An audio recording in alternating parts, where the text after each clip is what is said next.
En el año 2006, Varilux revolucionó el mercado de lentes progresivas con el lanzamiento de Varilux Physio, con las más innovadoras tecnologías ópticas tomadas de procesos e investigaciones astronómicas. Los usuarios de lentes pudieron disfrutar de una visión en alta resolución.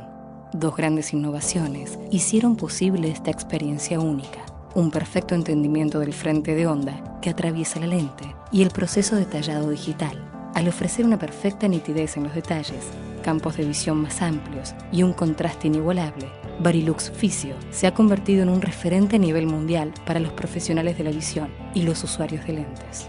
Hoy, Essilor presenta una gran innovación, Varilux Physio 2.0. ¿Por qué Essilor lanza un nuevo Varilux Physio? Porque una gran cantidad de usuarios presbitas necesitan beneficiarse de la misma calidad visual a lo largo de todo el día. Un estudio reciente muestra que el 77% de los usuarios están interesados en lentes que mejoren su visión de cerca en condiciones de baja luminosidad. Gracias al programa Live Optics, Varilux presenta una nueva solución. Varilux Physio 2.0 brinda una visión en alta resolución, aún en condiciones de baja luminosidad. Esta innovación es posible gracias a un nuevo paso en el entendimiento del frente de onda, llamado tecnología Wave 2.0. Esta tecnología permite una integración de las variaciones de los diámetros pupilares.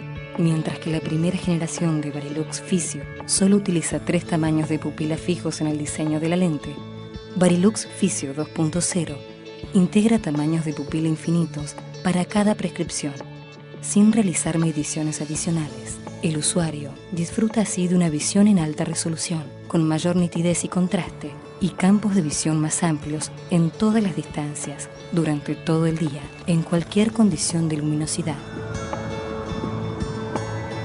Varilux Physio 2.0 ofrece una visión en alta resolución y mayor nitidez, en cualquier condición de luminosidad, y es tallado 100% de manera digital.